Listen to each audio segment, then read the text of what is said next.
अगर आप महाराष्ट्र में प्रॉपर्टी ले रहे हो तो सबसे पहले डॉक्यूमेंट जो आपको सुनने मिलेंगे वो होता है साठेखत। आज सिंपल लैंग्वेज में समझते हैं कि साठेखत क्या होता है और बायर को कैसे प्रोटेक्ट करता है। इंग्लिश में साठेखत का मतलब होता है agreement to sell. Transfer of property act 1882 के सेक्शन 54 के हिसाब से साठेखत, जिसे विसार पावती भी कहा जाता है, बायर और सेलर के बीच एक रिटर्न प्रॉमिस होता है कि फ्यूचर में प्रॉपर्टी ट्रांसफर होगी। सिंपल वर्ड्स में साठेखत या एग्रीमेंट टू सेल में लिखा होता है प्रॉपर्टी डिटेल्स, पेमेंट कैसे होगा, बायर सेलर की रिस्पॉन्सिबिलिटीज, पोजीशन कब मिलेगा और फाइनल सेल डेट कब तक करनी है।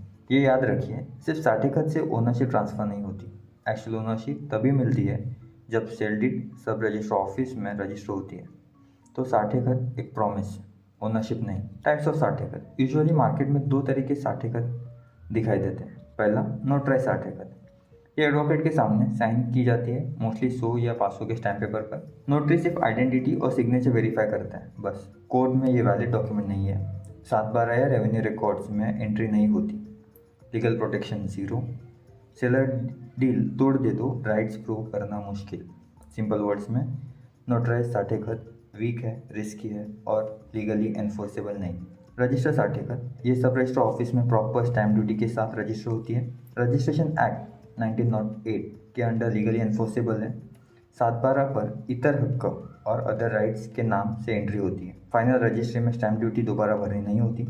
डीड कैंसिल हो तो कैंसिलेशन डीड बन सकती है, स्टैम्प ड्यूटी रिफंड मिल सकती है एज पर रूल्स। इन्वेस्टर्स के लिए रजिस्टर साठेखत एक सेफ्टी शील्ड की तरह काम करती है। जब भी आप साठेखत साइन करते हैं तो ये क्लॉज ज़रूर होनी चाहिए। बायर सेलर डिटेल्स, उनके Aadhaar, PAN, address, mobile number, उसके बाद प्रॉपर्टी डिस्क्रिप्शन, पेमेंट का schedule, time limit for sale date, फिर पेनल्टी क्लॉज क्या होंगे, पोजेशंस के टर्म, इनक्यूबेरेंस डिटेल्स जैसे loan, dispute, mortgage, 30 year search report और ओनरशिप चेंज, फिर लैंड की इन्फॉर्मेशन कि फ्री होल्ड, लीज होल्ड है, कैंसलेशन कंडीशंस। ये क्लॉज बायर को लीगल और फाइनेंशियल रिस्क से प्रोटेक्ट करता है। अब साठेखत कब बनाया जाता है? जब डील की अमाउंट बड़ी है, बायर टोकन दे देता है, बाकी पेमेंट बाद में। बायर को लोन चाहिए, बैंक रजिस्टर एग्रीमेंट मांगते हैं। दोनों पार्टीज फाइनल सेल डीड से पहले लीगल सिक्योरिटी चाहते हैं। कोर्ट्स जजमेंट क्या कहते हैं? सुप्रीम कोर्ट और हाई कोर्ट ने बार बार बोला है नोटराइज साठेखत का लीगल वैल्यू नहीं होता।